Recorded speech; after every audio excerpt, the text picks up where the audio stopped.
چې مونږ او تاسو ټول روغ صحت باندې دا موقع مونږ ته ملاو شوه د الله کلام مونږ لفظ په لفظ ټکي په ټکي ووایو. ډاکټر قدیر صاحب زمونږ د محمد میډیکل کمپلیکس CEO صاحب هغه به خپلې لنډې خبرې د ملګرو سره شریک کړي او بیا به مونږ داسې د دعا په لور ځو، بیا به د دغه خوراک په لور ځو. ډاکټر صاحب ته بلنه ورکوم چې هغوی لنډې خبرې شریک کړي.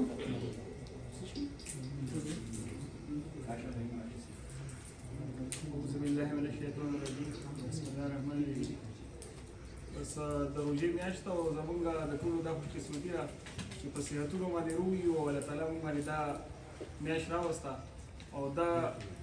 د قاري صاحبانو ډېر شکرګزار په دې باندې شکرګزار یم چې دوی مونږ ته ډېر په لنډو روزو کې لکه په 7 ورځو کې مونږ دا ختم وکړو او الله تعالی مونږ له دا وس راکړو چې مونږ بلې روژې دپاره پاتې شو. الله تعالی زموږ د عبادت قبول کړي او الله تعالی دې مونږ او تاسو په دې ځای کې څومره چې دا ملګري ډاکټر صاحبان دي زموږ چې څه ضرورتونه دي حاجتونه دي الله تعالی دې ختم او د خپل کلام په وساطت باندې هغه قبول کړي او نور به افسران صاحب بس خبرو کې بس دعا کوو. صحیح دی ډېره زیاته مننه کوم ډاکټر صاحب. زه به اخري خبره دا کوم ملګرو مونږه نصیر صاحب ناست دی، کامران صاحب ډاکټر انعام صاحب راغلی، ډاکټر صاحب راسره ناست دی. مونږ په دې باندې ډاکټر راشد صاحب روزانه خبرې کړې د نوید هم راغلی دی، زموږ ډېر تکړه ملګری دی، کاشف صاحب راغلی دی. روزانه مونږ کله تراویح وکړو نو بیا داسې یوه غونډه راکړو خبره کوو. مونږ دا شعوري کوشش کړی دی نصیر صاحب ډاکټر انعام صاحب هم راغلی چې مونږ د جومات او د حجرې دواړو تقدس چې دی نو هغه په کوم ډول مخکې ویسو. مونږ تراویح کړې دي او د تراویح نه پس بیا مونږ دلته دا ټول کشران به وایي چې هر کس ته مونږ دا موقع ورکړې ده چې هغه خپل د خیالاتو اظهار کړي. په هغې کې یوازینۍ موضوع دا وه چې انسانان د الله ډېر شفقت تخلیق دی او انسان سره د ټولو نه لویه ښېګړه چې ده نو د ده خبره په توجه سره او په غور سره اورېدلي. نو مونږ د یو بل خبرې اورېدلي، یو اوږده سلسله وه د یو بل سره مونږ وکړو او زه اکثر دا خبره کومه انسان دومره کمزوری دی مونږ کوشش چې دلته په خپله ډاکټرانو سره نږدې پاتې وو چې دا ګرانټي هېڅ چا سره نشته دی چې مونږ اوس خپل آفیسز ته کور ته روغ رسو که نه به رسو. لہذا چې کومې شیبې مونږ تېرې کړې دي نو قاري صاحبان زمونږ ډېر محترمین دي ځکه چې د الله کلام د دوی په سینه کې دی هغه دې مونږ ته راورسو زمونږ سماعتونو ته. نو که زمونږ نه څه کمی کوزی شوی د 21مې پېړۍ د 3مې لسیزې مسلمانانو که چېرته یو رکات رانه فوت شوی قضا شوی یا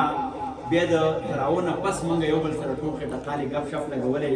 نو د هغې مدعا بلکل د چا زړهزاري نه وه بلکې یو بل سره په یو ښه موډ کې خبرې وې. یو بل ته بخښنه هم کوو او زما به آخري خبره د دې لړۍ دا وي خدای دې وکړي چې را روانه روژه بیا الله مونږ له دا توفیق راکړي چې مونږ په روغ صحت باندې وختي زمونږ یو ملګری راغی د هغه مور د ګردو بیماره وه هغه چې د تېر 9 کلونو راسې ډایلاسیس هغې ته کېږي مسلسل. تاسو یقین وکړئ زما زړه ډېر زیات ودرېد هغه چې د مور نوم واغست بلډ ورسره نو دا انسان هېڅ پته نه لګي چې تېر کال د هغه څه حال و څه کال یې څه حال دی او بیا را روان کال به د هغه څه حال نو خدای دې وکړي چې را روان کال مونږ د دغه روغ صحت سره بیا په دې صفونو کې ودرېږو او هم دغسې په خوشحالۍ باندې دغه ختمونه وکړو د الله کلام واورو او د آخري خبرې په لړۍ کې چې زمونږ د دې جومات نه بهر زمونږ اعمال به دا ثابتوي چې د الله کلام مونږ واورېد.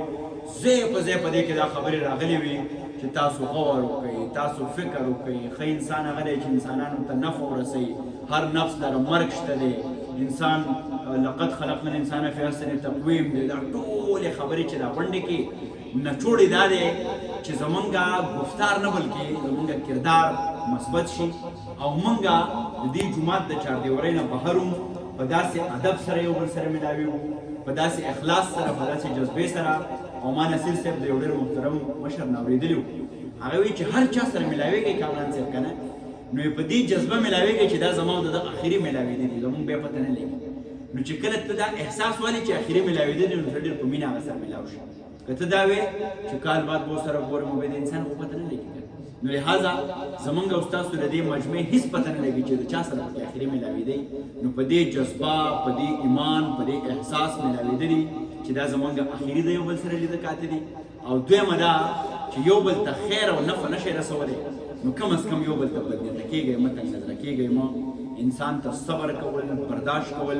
الله تعالی په خپل د انسان په سر قسم خوري او دا هم وایي چې چا زما د بنده عزت وکړو او د ده په عزت کې کمی راغله نو زه به د خپل عزت نه د عزت ورکوم د دې نه لویه خبره بله نو انسان ته صبر کول ناکام کول دا بې غیرتوب نه دی بلکې د نوي ډیفینیشن مطابق دا غیرت دی چې ته خپل ورور ته صبر وکړي په پوله پټي باندې د چا سر مات نه کړي په 10 روپۍ باندې چا سره روان نه شي د کلنډر او د ډرایور وهلو نه کړي نو خلکو ته صبر کول برداشت کول دا اصل غیرت دی موږ به غیرت ریډیفاین کوو زموږ په ذهنونو کې چې کوم دا جالي نښتې دي دا زنګ دی چې غیرت دا دی چې برید تاو کو لوړ راواله او په سړي ګزار وکړه او زه نارې موما وګټله دا بالکل غیرت نه دی د نن نه به په دې جذبه باندې ګرځو چې تا ګټلې ده او ما بېللې ده دغه جنګ بیلات چې دی نو دا د انسان زړه ګټل دي نو راځئ چې د یو بل زړونه وګټو خوشحاله وګرځو راته اوسئ جي ښایسته دعا وکړو الحمد لله رب العالمين والعاقبة للمتقين والصلاة والسلام على أشرف الأنبياء والمرسلين وعلى آله وأصحابه وأهل بيته وأزواجه وذرياته أجمعين اللهم صل على سيدنا ومولانا محمد وعلى آل سيدنا ومولانا محمد وبارك وصل وسلم عليه هو الله الذي لا إله إلا هو عالم الغيب والشهادة هو الرحمن الرحيم هو الله الذي لا إله إلا هو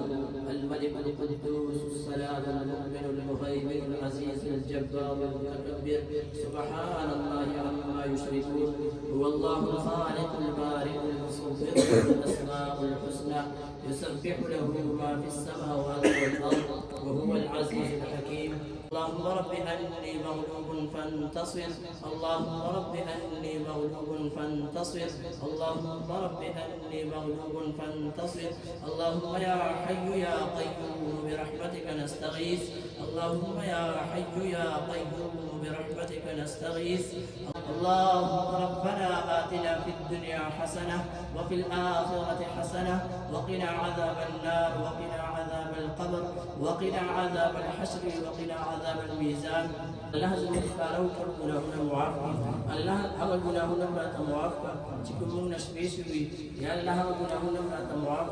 چکم مونگنا ورزی شوی یا اللہ صغیرہ و کبیرہ یا اللہ پتہ اخبار یا اللہ لیلن و نهارا تمام گناہونا راتا معاف یا اللہ دا ختم قبل دربار عالیہ کی قبول و مقبول ہو گئے سوا یا اللہ بدے ختم کی زمونگنا سکر میں پیشی شوی یا اللہ قاریان نشوی یا اللہ مقتدیان نشوی اللہ تعلیم بذات الصدور ذاتی اللہ تعالی سبینی یا اللہ تعالی منتدہ گناہونا معاف کی اللہ دا خطا زمونتا معاف کی یا اللہ سمر روشیم نمولی دی یا اللہ کولی روشینا نقبول و مقبول و گرزوا یا اللہ روانی سمر روشی دی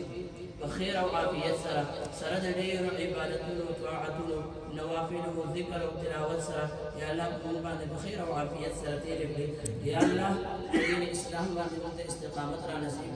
يا الله بإيمان بعد استقامت را نصيب يا الله جاء أولاد بي يا الله عليك وصالح وقرار يا الله من حاسدين وحسدنا فأمان وسادا يا الله شريران وشر فأمان وسادا يا الله زمانو استاذان جمرة بندي يا الله ضيق عمرنا کی برکت واجوا یا اللہ تمہیں جو وفات شوی اللہ جنت الفردوس پر نصیب کا اللہ